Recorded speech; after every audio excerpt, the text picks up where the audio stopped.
So we're running You live just now. come on board, and I'm with Max, and we're watching with bated breath to see what you've got down there. So we've got commercial. They're entering to Landport. It's going to be fun tonight because we've got a choke point, which is just over here. They've dug up the road, and one side's open, the other side's closed, so it's going to be a tight squeeze.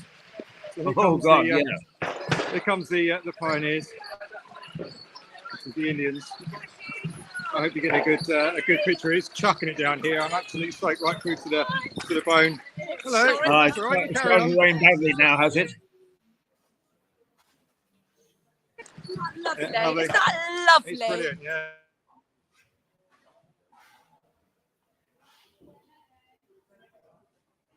Well, you are stuck there, actually, Nick. We've got a frozen picture for the moment. But anyway, Nick is on his way down to Landport, where there's a bonfire site. There he goes. Yes. We can see the people arriving from their parade down to Landport. Tell us more about it, Nick. Okay, Keith, I don't know if you can hear me. I lost connection there. So yeah, they're progressing nicely into top of Landport now. As you can see, the lovely costumes. We're now going to see smugglers. Just pointing around here. The crowd are cheering everybody up. We've got a strong wind blowing as well. So the whole elements are against the bonfire tonight. And here comes one of the bands. This is the LGBT brass band. Playing a little part at the end.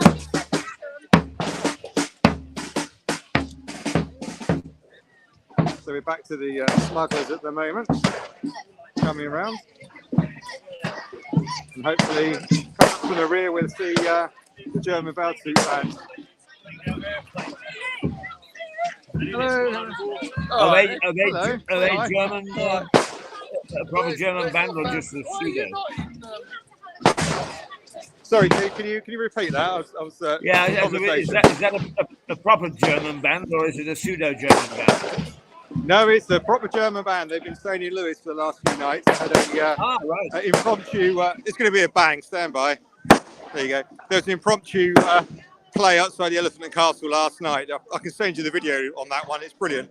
They took all the road and they played a couple of numbers, and it was brilliant. The crowd loved it, and also there was no there's no rain. The weather was nice, clear skies, cold, but it was good fun. Everyone was in good spirits, and the beer was flowing as well. I mean, you always associate German bands with beer, so the beer was swilling, was it? It was indeed.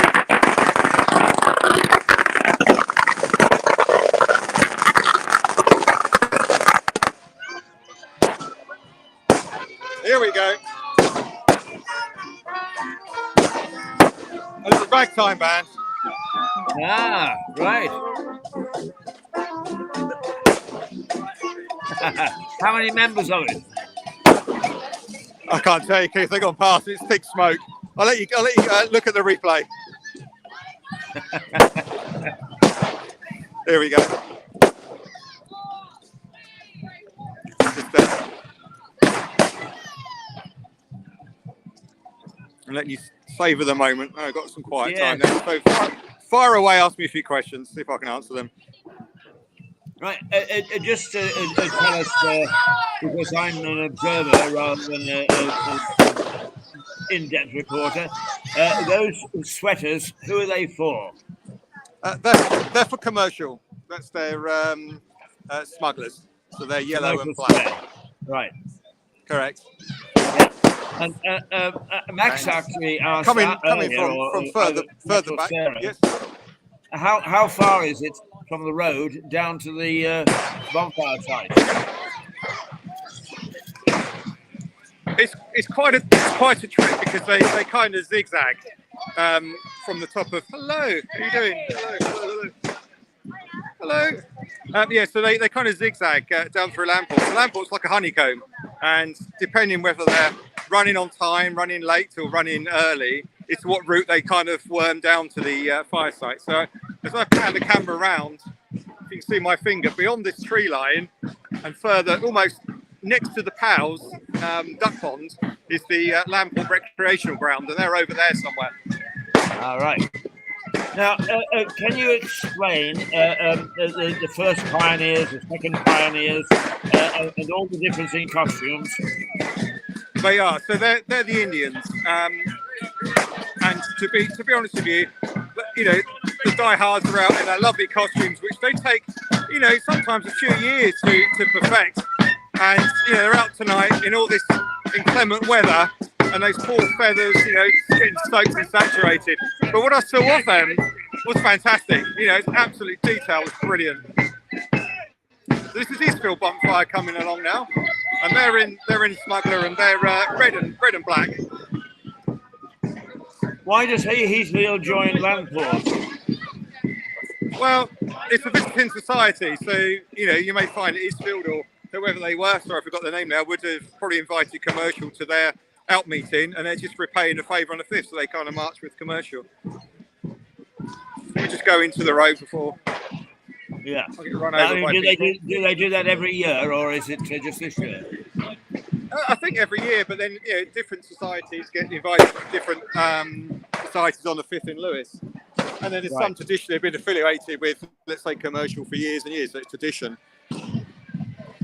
So we've got a carnival type of atmosphere coming in now. It's just, I'm going to change direction slightly because I'm getting wind and smoke blown at me. Okay, let's have a go this side of the road. I get a different angle now. I hope my audio is coming through clearly. Yes, it's coming through clearly, Nick. It's fine. Excellent. So I've had to ditch the gimbal because it's just too wet, but try and keep a steady hand. Here we go. Right. Is it all right? Thank you. Yeah, you think I'm in a nice warm studio you're in there, and I'm out here doing your OPing in the wet weather, soaked through to the skin. Well, it's all fun. It's all fun and games, isn't it? It's live television. It's what we like. Absolutely. There's nothing like live television. Despite the traumas that we've had this evening, I mean, it's still exciting and challenging. And, in fact, we've still got the doors open on the basis that some of them will come back to do the. Let me interrupt you there, Keith. This is about too bad.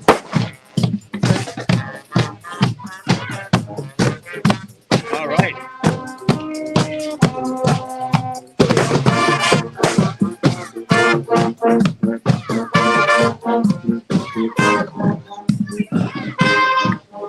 Oh, they're good. They're good.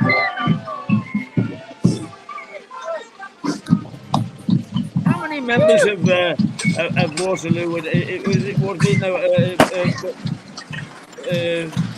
which society did you say it was? Commercial Square. Commercial, yeah. How many members have they got? Because it seems to go on interminably.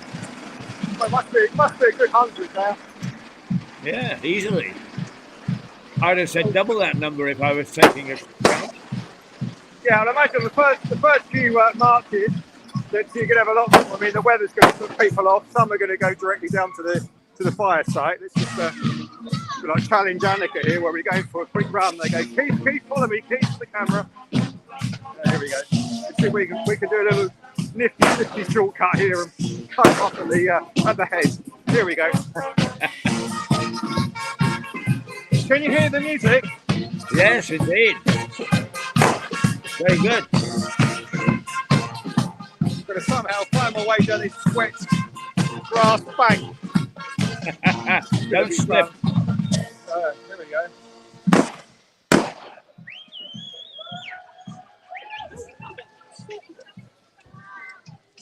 Don't slip whatever you do. I try not to. If I go to the front camera, it could earn you a good £250 and you've been framed. So here we go. I might come to a dead end, so I'll have to track along the bank. Hopefully I'm not going to slide down it.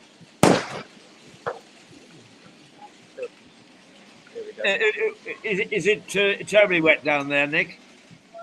You can judge for yourself, but it's like a grass ski slope. I'm going sideways. So. Yeah, I mean, strangely enough, from a picture, it's not that it's not as easy to see as one would think. Whether it's very wet or not. so we have to rely upon your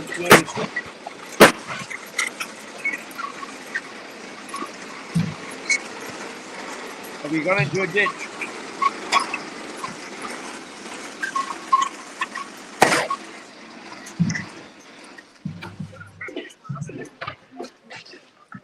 Did you go into a ditch, Nick?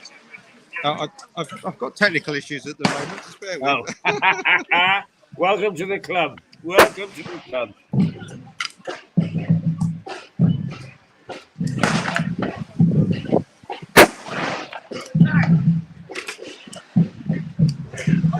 Right, should be back online. I'm still navigating my way There we down. are. Unfortunately, we had a slight hiccup with wet fingers and technology. That's okay. It's worth waiting for.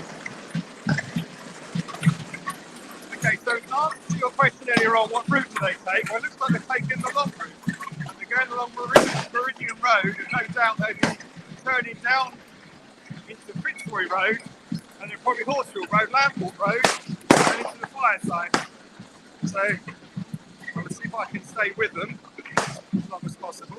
I do apologise for the shakiness of the camera. It's not All right.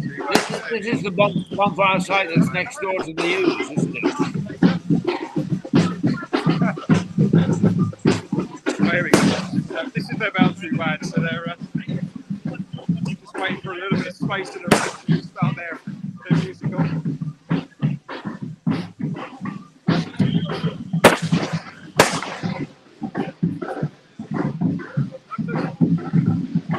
Just bear with me whilst I mop the camera.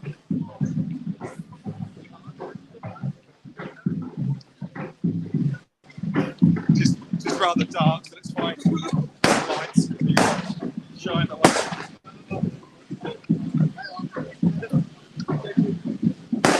Now, which band is this? This is the German Beltu band, and in the distance here we've got this other carnival band. I don't know who they are. They're dressed in black, there's no name associated with them. There's a couple of bangers about to go on.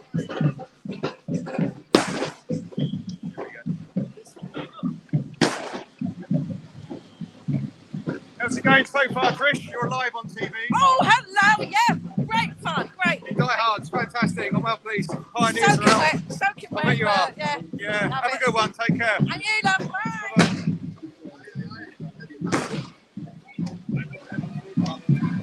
Well, she's still lively. You'll have to speak up, Kate. Are you urging them to speed up?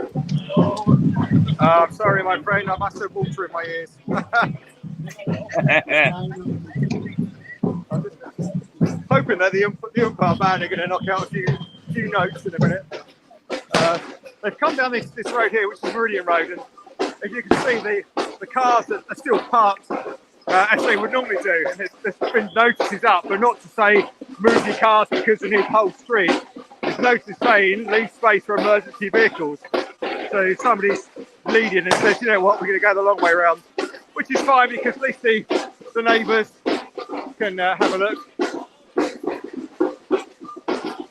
And they can look from their bedroom windows, from their front doors, and shelter from the rain.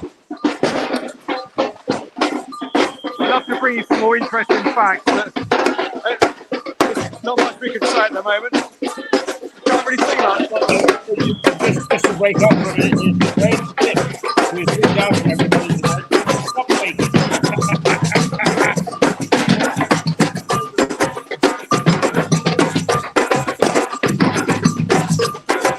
Here it is, Nick. He's watching everything very keen eye.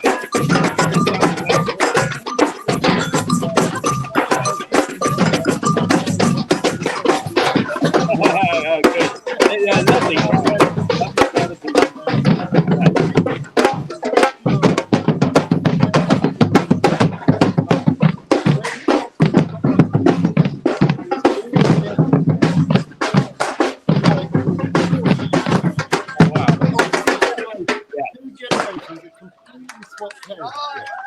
Well, the lovely Lucy said that it was a and started the whole thing.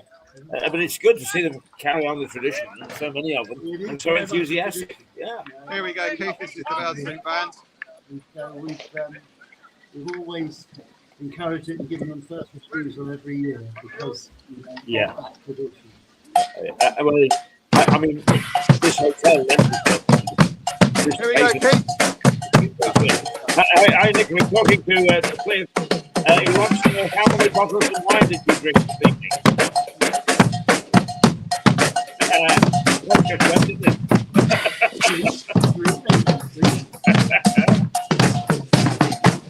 I put my last pound in the jukebox for you.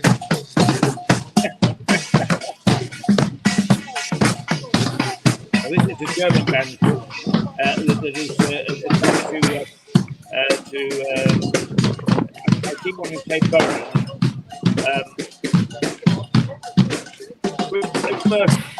And then they have a couple of German bands marching down the long pole. Yeah.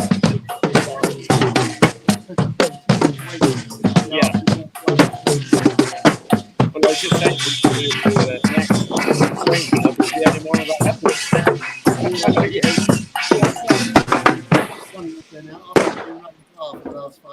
Oh, I bet. I bet. Das war ein anderes Schlagzeug-Solo, auch gerade noch, ja? Achtung! Well, you can hear the other.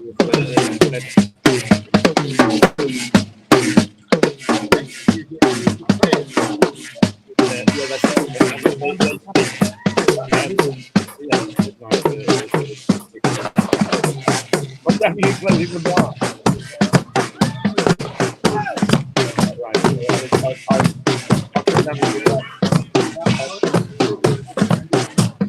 Oh, I got that.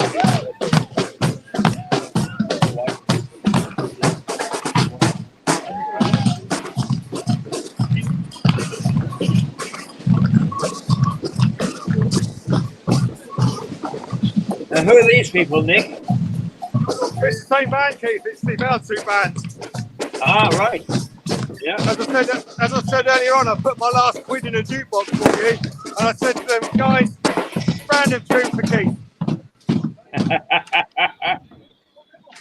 Well, just don't get them to ask me to dance. I don't know if you saw the other morning. I showed a program where the two dance girls that we had, if you remember, the ones doing Strictly Come Dancing, tried to teach me to dance. The fabulous Joe and Louise. God help us. Yeah. I still don't know what a shimmy is. I thought they had you doing a quick step, Keith, didn't they? Oh, we have a technical glitch here. I think one of the wheels have fallen off. Oh no, the cymbal's fallen off. Oh, let's cut to some other action. Just talk amongst yourselves while I'll just get into frame. Fix the wheel. I think it's actually the cymbal fell off the splash cymbal. Surprise, surprise. It must be all the rain. What road in Landport are you in now? Hang about. I just consult Google Maps. Horsfield Road. There you go. Oh, okay. Now, Nick, just so that everybody knows, our benefactor from Mirador Television is Cliff has just actually bought a meal drink and an extra drink. Oh, thanks, Cliff. Make it put one in the fridge for some time when you drop by. That would be nice. But, tell Cliff, thank you very much. I hope you're going to put in a couple of plugs tonight for his lovely, generous hospitality. Got myself a Budweiser here now. Actually, Nick, I have to tell you that there is almost a new club formed in the White Hart, because every day we finish at about 11:30 and we have a glass of wine, and all sorts of people are starting to join us. Well, that's handy. Just put the hat out, Keith, and ask him for 50 pence. Absolutely. No, that's been tricky. But no, that's fantastic. I mean, I did pop up and see you guys on Friday, sort of an impromptu hello, and I was surprised by the little ensemble gathered in the lobby area there. I know you're expanding. I know you're expanding. Sorry, go ahead. Yeah, we've got a lovely little Russian lady and her husband, but she comes in first thing in the morning, and she doesn't bother about who's with us. She just comes up and says hello, and she's a curious soul, and she's really quite funny. So you must meet her. You'll have to watch out when she starts passing the vodka around at about 10 a.m. in the morning. Yes, absolutely. And a word of warning: no nipping of the vodka until you finish your live transmissions. I'll tell you one thing, Nick. Well, you know because you've been to Poland. I bet you. Yes, go ahead. Yeah. The vodka you get in Poland and Moscow, Russia, is 10 times better than the stuff you get here. Absolutely, and I can tell you, my father-in-law, his homebrew is another 100 times better than a shop bought stuff either in Poland or I guess in Russia. So they make their own concoctions, and one of them I really like is called Vickers and Citronówka. And Citronówka is made with spiritus, which is 96-97% alcohol, toned down with some water, obviously fermenting. They put sugars and various other things in there, and predominantly for the Citronówka it's like a lemon and a honey mix, and it's so palatable, but you don't realise, you don't really taste the alcohol. And after a tumbler full of that, I guarantee you'll be anybody's.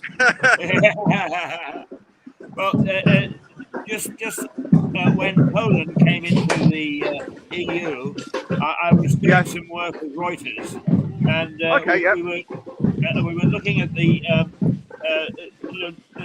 privatization of various things. And one of the things that they were privatizing was the vodka factory. And the patent officer had just okayed a vodka called Copan vodka, which is a premium vodka and very nice. But not me, but one of the journalists said to him, well, is there anything that you think you shouldn't use the name Copan for? And he thought for a moment and said, perhaps not a condom.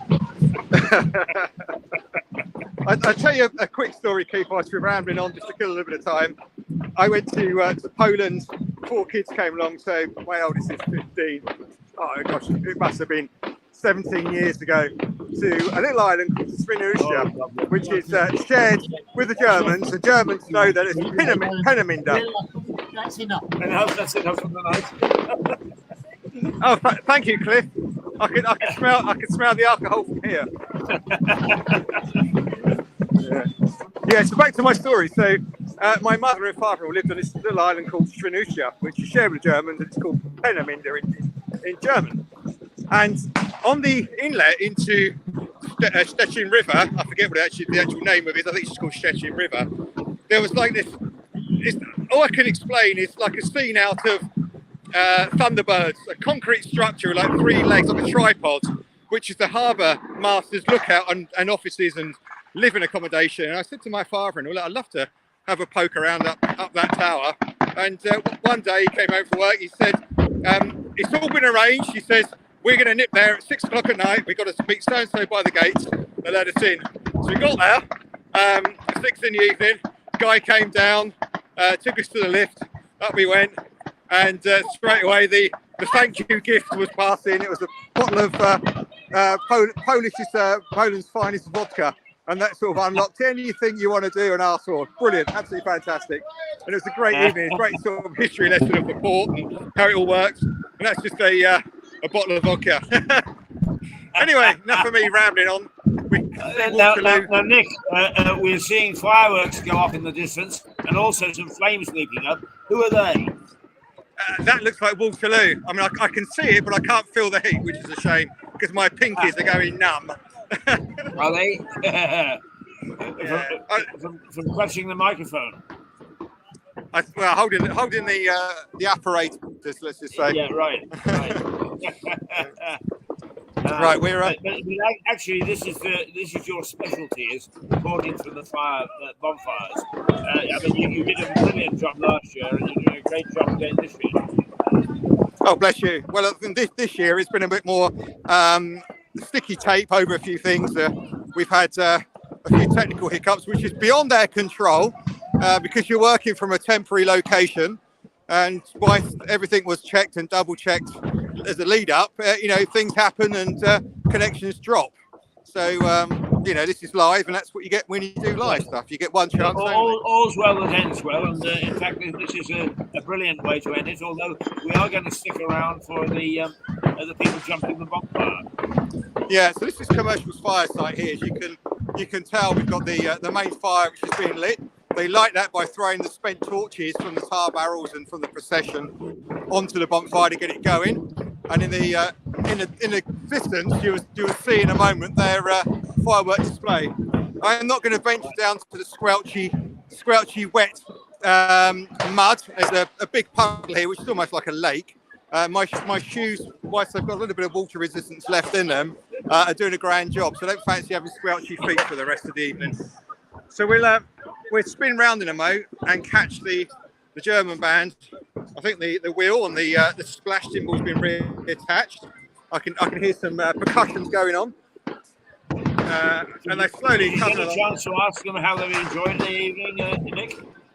I would do, but my German's absolutely rubbish. Here we go.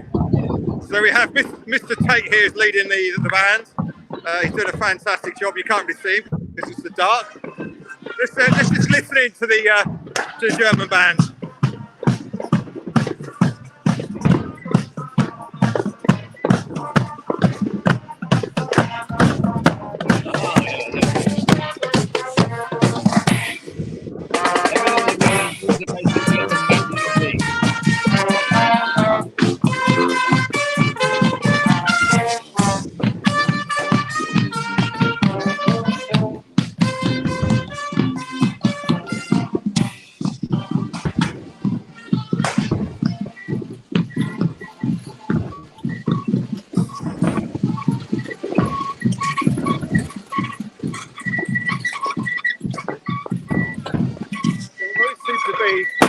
Facing where the wind's blowing.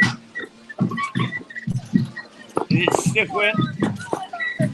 Yeah, I seem to be facing wherever the wind's blowing towards me, and I've got nylon clothes on, waterproof. It's not a good idea when you've got naked flames and cinders blowing towards you. Oh, here comes the police. Or it could be, are they real or are they in dress? Hard to tell. Right, I'm going to just sign off for a moment, Keith, and repositioning myself to try and catch some of the aerial display and find a shelter, because the rain's slightly easing off, but there is a bit of still trickling in the air. Right. So I'll pop back in a moment if you want to keep your viewers entertained. And, okay. Well, catch you in a moment. Time in, waiting for you. Excellent. Catch you soon. Too a bit. Okay. Thanks, Nick. That's Nick Bird there. He has gone down to I keep on wanting commercial square bonfire site and given us a good idea of what's going on. German bands and all sorts of hopping around in great glee. Cliff has looked at half bottles that have been left and drank all of them.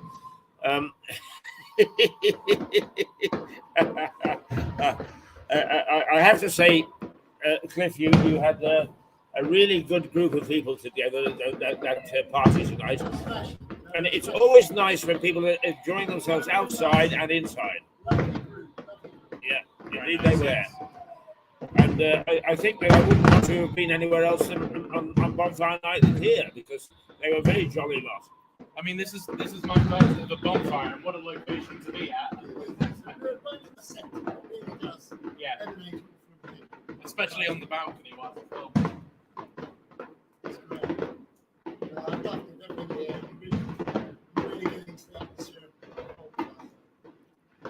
And actually, it makes you realise just what a lovely room this is.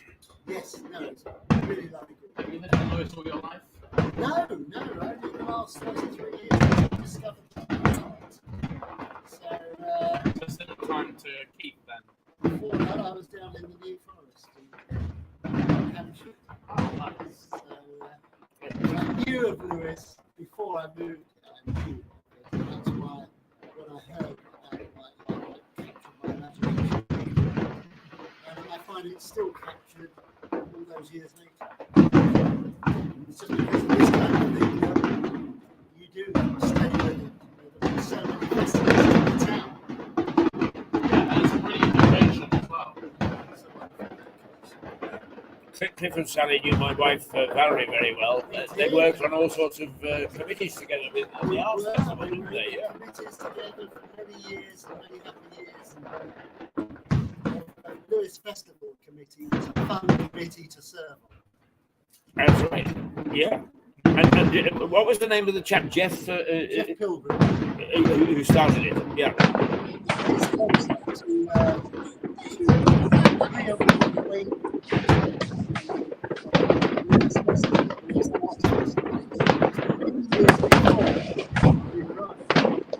we had been dormant for 20 years. We decided to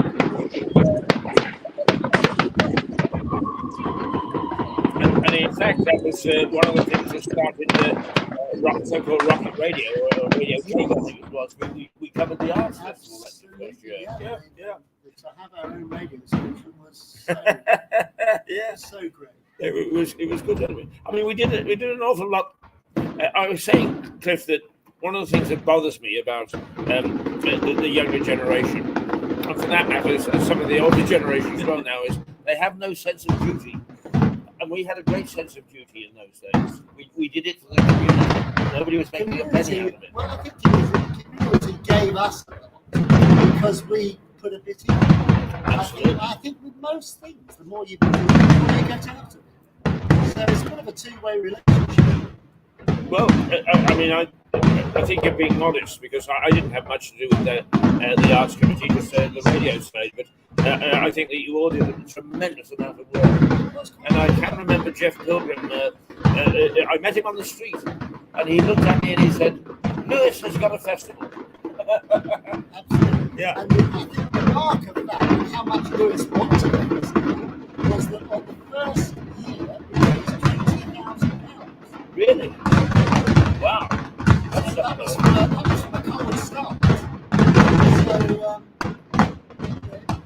we thought clearly this was a festival waiting to happen. Absolutely. Val never told me that. So, yeah, it's quite amazing.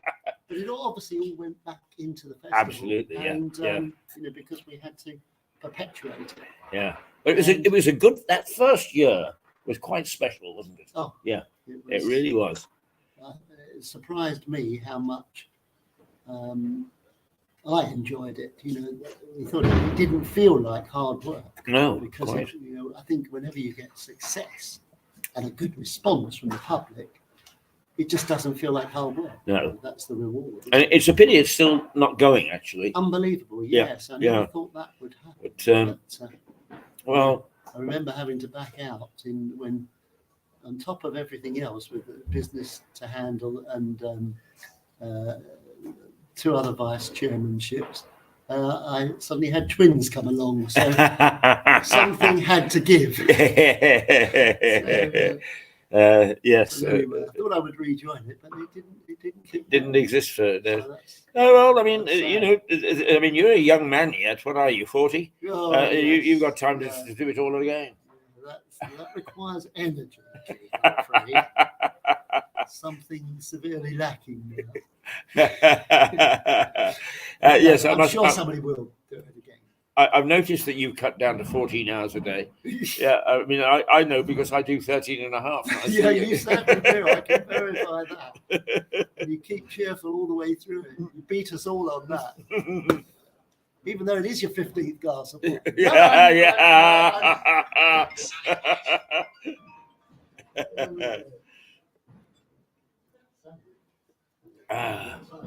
Well, there we are. We are still live, and Max and I are sitting here, keeping the place going while the Cliff finishes off. He's like the priest at the end of communion. He goes through every bottle and feels that he has to finish it.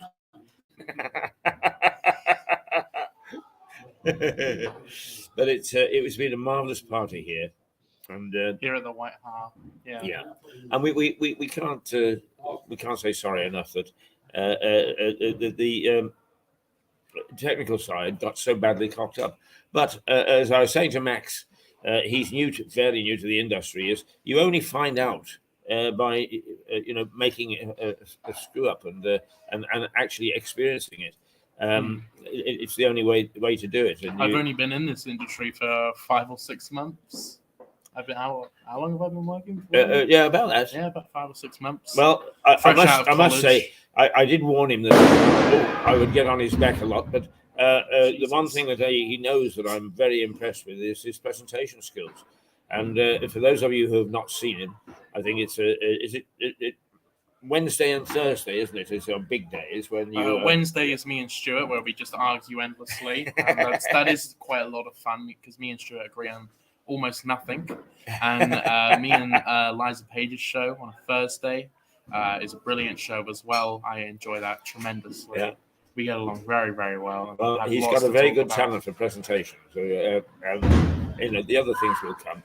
I think you'll agree, this is not an easy business. It looks it from the outside. Everybody knows how to do television because they watch it. Then you get under the surface, and Jesus. Oh well. I have friends who say, God, that's loud. I have friends who say, you're doing television. Oh, that's so easy. You just have to sit in front of a camera all day. There's a little bit more to it than that. I mean, you try talking for 2.5 hours straight and keep things fresh. But you surprised yourself that you could do it, didn't you? Yeah. The first 2 times he was very nervous and said, "Will you stand by?" Now he looks at me and says, "Will you please bugger off?" Well, when me and Liza are around, we've. I mean, once again, he's gone, has he? But we have to say thank you to Cliff because he gave us a home where we were having a little bit of trouble, and what a home it is. I mean, not only are we able to do a different type of broadcasting, which is proving very popular, but also is we come in and we've met with the friendliest, nicest staff you could wish them. The girls look after us from 7 o'clock in the morning till the time that we're turfed out at about 3 o'clock in the afternoon. They really do look after us extremely well, and with, Cliff said, a smile on the face. But Sally, his wife, and Shannon and Jane are all the same. Very pleasant, always got a wonderful smile on their face, make us feel welcome. And that Stephen as well. Sorry? Stephen as well. Yes, young Steve. He only works about once every 2 weeks, though. He's on a very odd schedule, but he's just as good. He's all right. And it's a good hotel. It makes everybody feel at home. I mean, actually, I said to Cliff earlier that when we quit at about 11:30 or so from our morning broadcast, and we go into the front bar, which is now a lounge, it used to be known as the Farmer's Bar, is all sorts of people have started to join us. And we've got a club there, almost like a club, a whole bunch of characters. And some mornings it's very lively and very pleasant. Yeah. And that's just grown out of the fact that we like people and people like us, and we sit and have a good old chat. And you can't do that in Cafe Nero. No, you can't. But I do enjoy this place tremendously. I mean, I only ever came to Lewis. The first ever time I came to Lewis was 7 months ago. And that was on a school trip to the cinema by the train station. We came to see a show for young media students. So all the other young media students in the area came together to all watch each other's shows. And that was very good. I enjoyed that. It's a nice little complex, that, isn't it? It is, and that was the first time I ever came to Lewis, only 7 months ago. So, wow, is that really? Yeah. So I mean, I'm very new to Lewis. Didn't know you were going to find your way back here. No, at that point, I didn't even know of Mirador. It was after that. It was like a month or 2 weeks after that. You were pitched in by a young man that is named Louis. Yes, Louis. And actually, I have to say that I do approve of Louis. I have always complained bitterly that media is not a university degree. Got really nothing to do with university. It's a practical skills degree. you really need to know about how to do various things like editing and filming, and that's what I learned at my college. My college was a practical college. Yeah. DV8 in Brighton, very, very good college. I enjoyed that tremendously. Only 95 students per year. They only allow 95 students in per year. So very small college. Very competitive. So you fought your way in. Yeah. Yeah. I suppose. Yeah. There you go. And the thing is that they are trained in the practicalities of things, and not in the academic, theoretical world, which just doesn't suit broadcasting. It doesn't suit media. Yeah, I know people who are going off to university right now to go do media theory. And what a waste of time and money is that, media theory. I was out in Brighton, we were going all over Brighton, filming new locations, scouting locations to do. They taught us all our editing, and that's really helped me out on Mirador with the editing. Gosh, someone let off a banger right outside. Yeah. But yeah, no, that's tremendously helped me, that college has. Whereas if I had just gone to Crawley College or Hayward Heath College to do media, or Brighton Met, I would have learned none of that, because all those colleges do theory lessons. Yeah. Well, I think you would agree that it is the practical side of things. Max will move on eventually, and one of the things, it is a tragedy for young people, and that media is amongst those that the professions that do this is. The editors nowadays, because there are so many youngsters applying for jobs, don't want anybody who hasn't got some sort of experience. But how do you get the experience if you haven't got a job? It's a very catch-22 situation, and it's something that needs to be done. We need to give the practical experience while they're still in college, or whether they're taking what we would have called an apprenticeship course years ago. And I'm really sorry that so many people are coming out and they get startled by the practicalities of it. Editors who don't pat them on the back and tell them how great they are. Yeah, most media students really end up working at Starbucks or Cafe Nero. Yeah, that's where most media right. students end up. It's very sad, really, because you need to temper your skills, and probably the most important thing is that you do need the taste of failure. Yeah. I have to say that tonight's cock-up is I was guilty of that in 1973. A long time ago. 50 years ago. But I actually set up what I thought was terribly sophisticated and super duper plan for covering an election. What a disaster it was. Nobody could find out what the results were. So it was such a big disaster. You remember it 49 years ago now. Absolutely, but not only that. What the hell did you I learned it too. Sorry? What happened? How did it? Well, essentially, the people that I put in place actually started to do the wrong thing. And in the middle of an election, with results coming in left, right, and centre, it's very difficult to put them right on that particular, at that particular time. So the thing got from worse to worse to worse until in the end, nobody knew what the hell the results were. And obviously, eventually, they were declared, but we were trying hard to find them ahead of time. Where was this, in Canada? Yeah. I left. And this was before internet, so you couldn't just find out immediately either. No, that's right.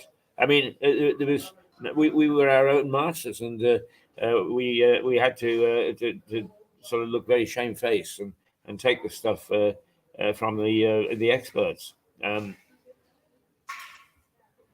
But you're quite right. I remember it, 40 some odd years afterwards, and I still smart from it because I was quite sure that everything that I did would touch the gold.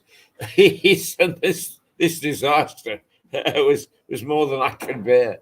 But I learned from it, and I've never made that sort of disastrous mistake again. Where was it for? It was for CB. It was for a radio station called CJOR. Because you know that they have call letters in North America for radio and television stations. CKNWs, CJOR, CFUN, that sort of thing, CKNWX. So CJOR, but it was a very, very good radio station. It was the leader in the pack, as a matter of fact.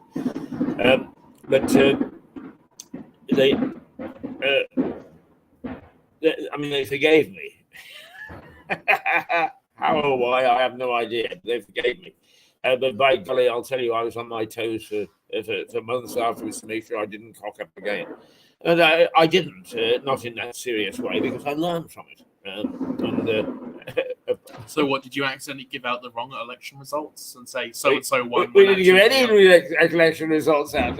We say, okay, no, here is the result of North Vancouver. And somebody say, no, we haven't got those yet. We haven't got the results yet. Oh, right, well, we'll go to the next one. Actually, I'm a great fan of radio bloopers. And there is one marvelous recording. I mean, these are all live mistakes that people make. And there's a Chicago radio station, and the newsreader says, and today in Chicago, there was a dreadful murder, etc., etc. Nothing. He went to the technical things, and the report didn't come through. And he said, okay, well, we'll go back to that in a moment. And he said, and in Los Angeles, such and such happened. Nothing happened. So he went to a third story, and nothing happened. And he looked at the camera and he said, Mother told me I'd have days like this. Sorry, I'm going to take this. Hello, Nick.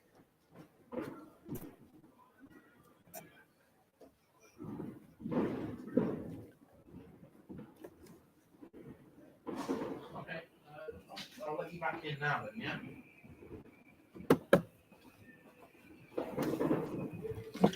Sorry. Nick is back and he's got people to interview apparently. Good. Yeah. All right, ready? Yeah. Hello, Nick. Can you Good hear evening. us? So here we are. We're filming. Can you hear me? Yes, we can hear you. Coming through. Yes. So in the background, we have Borough going up. Nick, just before you start, because there will be people who have joined us who haven't seen the other part, where are you and what are you doing? Okay, good question, actually, Keith. I am standing on the corner of one of the streets in Landport here, looking towards Borough Bonfire, watching their aerial go up. I have a collection of lovely ladies here, and desperate to say hi to the whole world. Ladies, give yourself a wave. You're live on television. Yeah. There you go. That's your groupies there, Keith. And kind enough been donated a beer to wet my whistle. Oh, Absolutely. lovely ladies and the beer donated. Absolutely. I couldn't wish for better company. I mean, you're in a nice warm little location there, and I'm in seven heavens, I'll tell you that now. Right, carry on. Okay, so what we can see in the distance, I think, is that South Street, do you reckon, ladies? Yeah, that's South Street light in the sky up. Commercials had a few. They're right beside the hotel because they're going off like crazy. I can hear it. Yeah, I can hear the feedback from your microphone. So I'm spoiled for choice here. If I turn 180, we still have Borough going up, and then behind me we have. Indeed, we do. I think South Street. That's lighting up the night sky. Here we go. This is better. Come on. This is commercial going up now.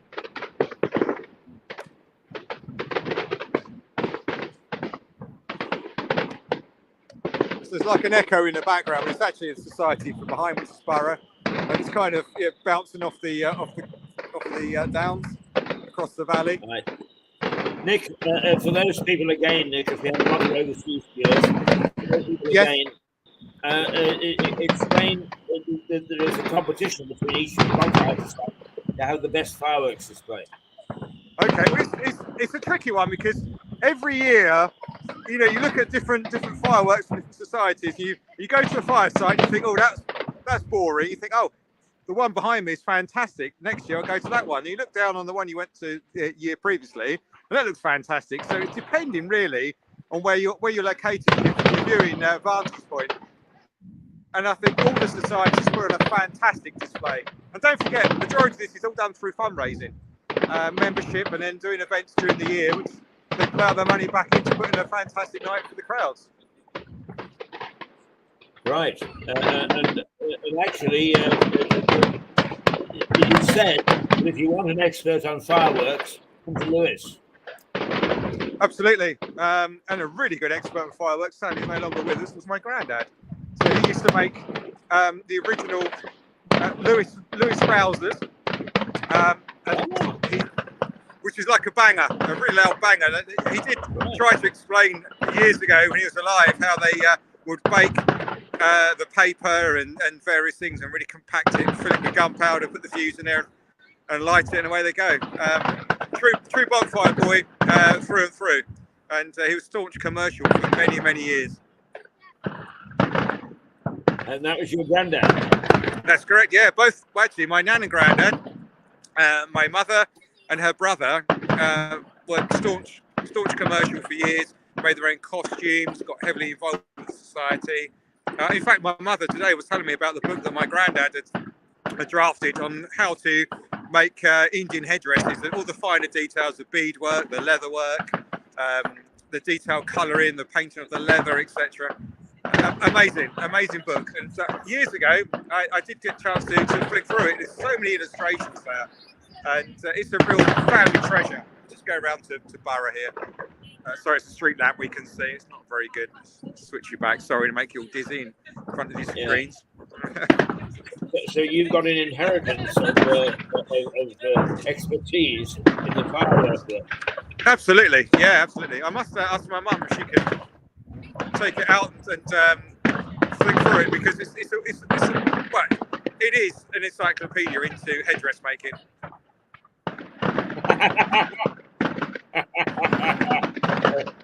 I hope I don't get some of your rousers in my hair.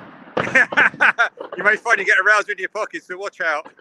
If you start seeing a fizz, quickly turn the other way.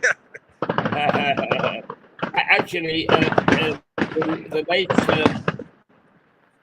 John Eccles of the Lewis Express, Suffolk Express, named his column the Bowser. That's right, Lewis. Yeah, exactly. Yeah, I remember that. Yeah. So it's a treasured English or Lewis name. It is indeed, yeah. What have you got for us down there? Well, we got a wet, cloudy evening with some fantastic fireworks going off. And have you got some beautiful ladies still to talk to? Have I got some beautiful ladies? Ladies, are you still with us? Yeah, there they are. Yeah, looking lovely. If only you could see, Keith. Chat them up a little bit more. Chat them up. I thought your viewers are into the aerial display. Well, I can certainly chat the ladies up if you like. Well, if they want to speak to me is another thing. I can watch both at once. Yeah, I bet you can. Yeah, unfortunately, my fingers are so set in one position that I can't switch the rear-facing camera on for you. So you just have to use your imagination. But I can tell you, they are hot. I can feel the heat from them now. The steam is coming off their clothing. What do they have to say about this year's display? What they're going to have to say about this year? I'll ask them when it's all over. I think we could be here for another 10 minutes or so, judging by the aerial display we've seen from commercial. It looks a good display. It is, but somebody built a house in the way, unfortunately, back in 1938. So we're kind of, I actually asked one of the lovely ladies if I can sort of sit on their shoulders. They looked at me and said, "No, you're a heavy old lap. You're not going on my shoulders." So I've been banished standing on the pavement. I mean, I could stand on the wall, but I'd be blocking their view.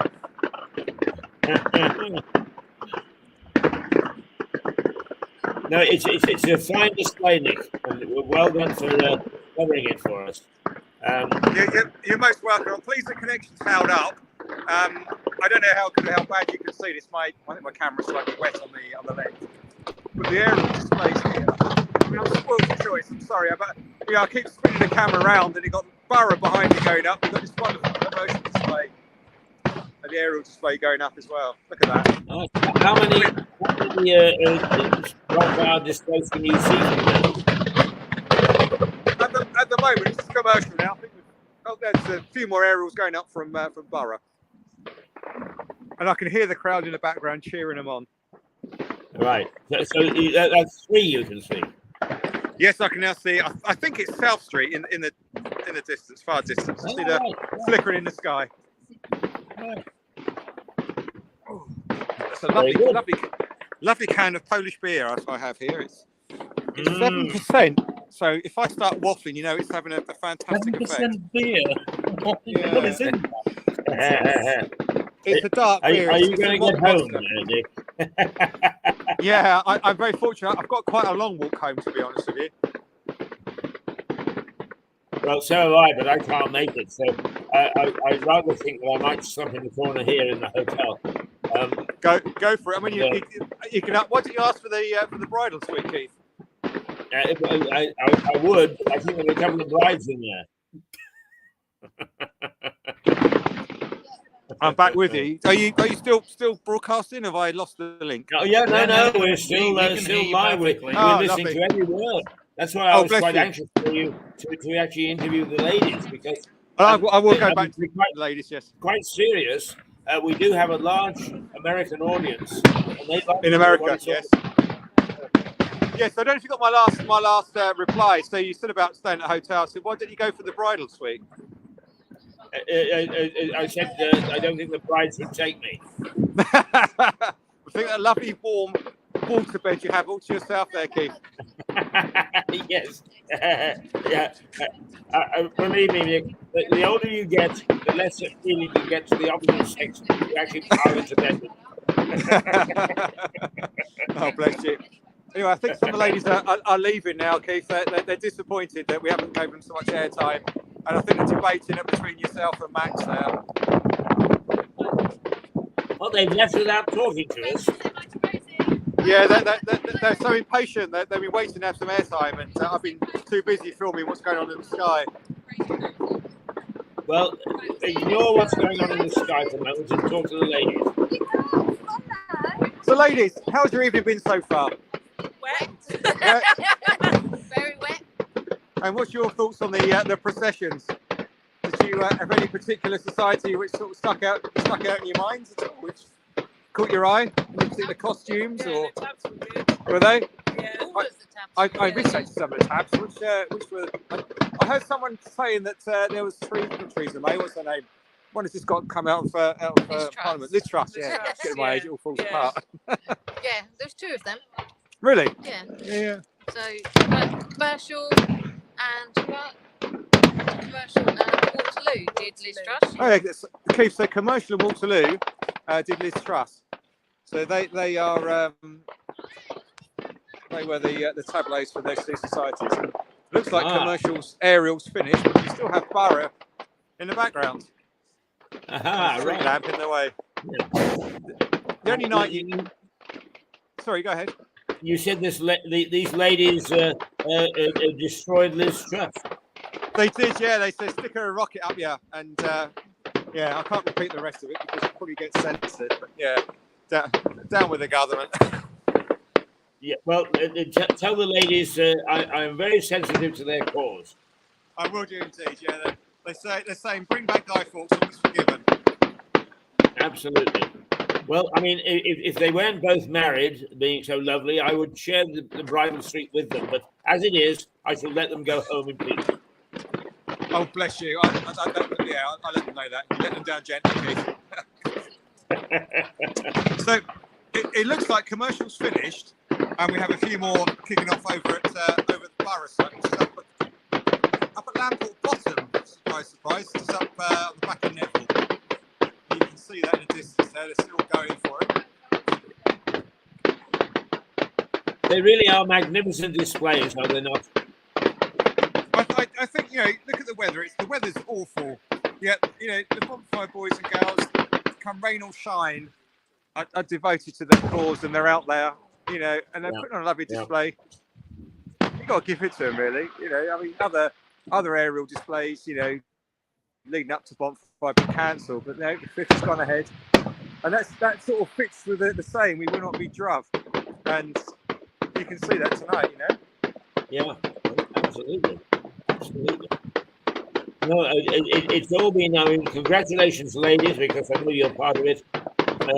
It has been a splendid exhibition. And coming out of the lockdown period when you had difficulty, all the broadcast societies had difficulty, struggling back to health. This year has been a wonderful display of just how far you progressed and how much you're back to health. That's right. Yeah, I mean, we've had an abysmal 2 years. I mean, we're not out in the woods at all. We've got this horrible, and it's not a special operation. It's a full-blown war in Ukraine, and it's costing lives. It's costing the economies throughout the world, and it's made this world a not very nice place at the moment. And at least tonight, people are pulled together and they're enjoying something. It just takes them away from the mundane life that we seem to be living at the moment. Look at that. Right. Isn't that beautiful? Look at that, Keith. Yeah, absolutely. Magnificent. Yeah, can you see that quite clearly? Yeah. Yes, we can. You're showing it very well.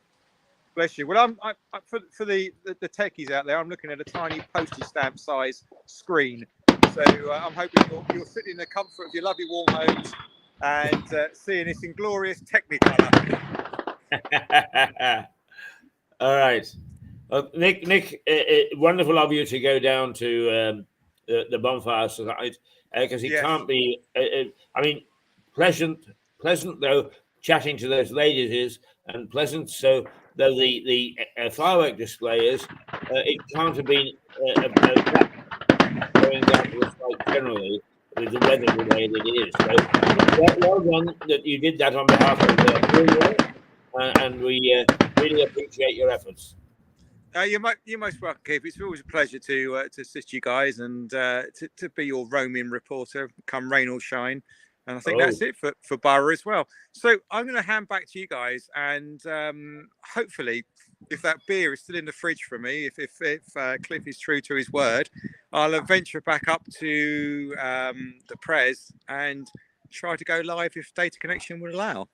Well, there we go. Yeah, well, people out in the street on the Lewis High Street are convening again. There's a few more people than there were earlier, so it looks like things might be happening soon. Lovely. Well, I won't say goodnight to the ladies. I should carry on chatting to them, but I will say goodbye to you for the time being. How's that sound? Very diplomatic. Well, I'm not going to say it because I'm live on air. But anyway, so are you going to be bringing in Melissa from the New York studio at all, Keith, later, or is she? I think she's gone for today, but I mean, we could try and raise her if you wanted. And he's gone. Well, right. Okay. Shall we actually take a little break and wait for the dramatics? Same here. Oh, you're back. I'm back. So yes, the ladies have said au revoir. Au revoir, indeed. Adios, and hello to the New York office and the viewers in America. Absolutely, and tell them that we will try to get the four of them together on some stage. It's your job to get them onto Mirador television and sit them down in the White Hart in front of our cameras and chat to Melissa. Keith, I just nabbed a true bonfire boy here. His name's Mr. Eisted, and he's what society are you from? Neville. And how's your evening been tonight? Not too bad. You can see actually, Keith, he's rather wet and he's diehard. And who was you marching with tonight? South Street. Okay. So can I ask why you're here and not down there? Because our fireworks were in the early. Oh, okay. So I went down commercial, then literally come home. And that's it for you, or are you back out for the prayers? No, I'm going home. Oh. I'm soaked. I'm wet. My feet kills. You can see, kid, this is a true bonfire boy. Look, you can see he was in his pearly whites, and he's gonna have to get the Purcell out tonight, I think, and have another go with his trousers. But look at him there. Look, he's even burnt his top. Look, you saw barrel running. No. just the usual. That's been about 10 years. 10 years. She spent 10 years knitting it, and look, it's ruining one Like evening. 10 years. It's been battered. Yeah. So, Mr. Rice, we're live on television, and just for the people over in New York who are just waking up to see this, any messages? No, about time you actually come down and have a look. What it's all about. Yeah, well, we're trying to bring the pictures to them, so they wake up to Louis on the 5th, you know, and various things.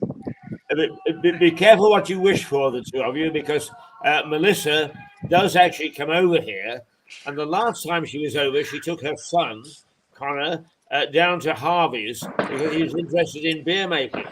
He is now trying to brew a bitter to outdo Harvey. Right? Oh, that's competition with Harvey's. We can't have that. We're going to be in competition with New York then on that one. So Connor, if you're listening, send us a bottle and we'll compare. Hello. Hello. Absolutely. Hello. And Sorry, you're in green and white, so it's sitting there. Never. Yeah. You're Dennis. it's Mr. Rice are did. you Dennis as well? No. Is Dennis your dad? So we're just So you're which one?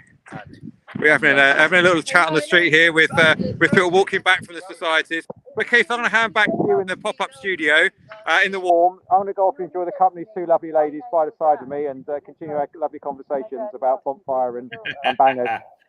Enjoy. I'll catch you guys later. Sorry, it's my daughter. We'll talk to you later. Take care. Bye-bye for now. Bye. Yeah. All right, that was Mick- brilliant. Mick- That was a good Mick- interview. Nick changes when he's in front of the camera. I mean, he loves it and he's good at it. Your job is to try and persuade him to do a morning a week. Maybe, yeah. Well, we're still live. I'm not sure what we want to do from here, but I do want to say earlier you made a comment about a news reporter in Chicago. Oh, right. Right. I was thinking about Chicago. With all the bangers we've been having outside here, it sounds like Chicago. It does, doesn't it? Yeah. It does. Yeah. It looks like Al Capone has been to visit. Do you know, it's strange, but of all the cities that I've been to, I have not been to Chicago. But I landed at Chicago Airport and I had to go on to Decatur, Illinois, which was actually the home of Lincoln. The plane was supposed to take off and I was supposed to get on it. And I spent almost an entire day in Chicago Airport because it didn't take off until about 7 in the afternoon or 7 in the evening. And so I never did get into Chicago. I have no idea what it's like, no concept at all, but I was that close. Such is life sometimes. Well, from what I hear, well, I won't comment on it, but we all know what Chicago is like. Right. Shall we depart for until Nick comes back or until the bonfires start outside? Yeah, I think that's a great idea. Very well. So what we'll do is we'll end the broadcast and then we'll come back to you at around midnight when the prayers start going on, and then they do a whole bunch of hooligan stuff. They jump over the bonfires. What do they do? You're the one who's been here before. Well, actually, I've only ever seen it once, and it was rather tragic because I think that he's no longer with us. But there was a gentleman who did the jumping over the bonfire bit, and he slipped, and he fell on the bonfire, and he seared his leg. I mean, they had to do some serious surgery on it, and he overcame it. So that and you know, it's interesting. We're just talking about the experiences teaching you things and so on, and he said, under no circumstances must anybody take any blame for this other than myself. Yeah. He was quite happy to take the responsibility for burning half his leg off, And I think I always. Well, I mean, he was the one jumping over the bonfire. Well, it was, but You know the risks. yeah. But nonetheless, is when everybody is jumping over the bonfire, you don't feel so special if something goes wrong, you know. I suppose, yeah. Yeah. But anyway, that's what happened one year with that bonfire jumping. I don't think I would do it even sober. But I might. there we go. I don't know. Do you want to have a go at it? I might. Right. Okay. Let's see how big the bonfire is first before I make any decisions. Right. Okay. Well, we will depart for a short period of time, and we will come back. We'll sit by just in case anybody wants to talk to us or get hold of us up until midnight, and then we'll take a look again to see what's happening in the White Hart Hotel, because if the fire jumping does take place, it'll take place right outside this hotel, and we just happen to be on the balcony. right on the balcony. And there's no one else here. We're the only ones in the sheriff's room. We've outlasted everybody. We've got the balcony to ourselves, Yeah. so we should be having some fun later. Toodle pip. See All you right. later. Bye.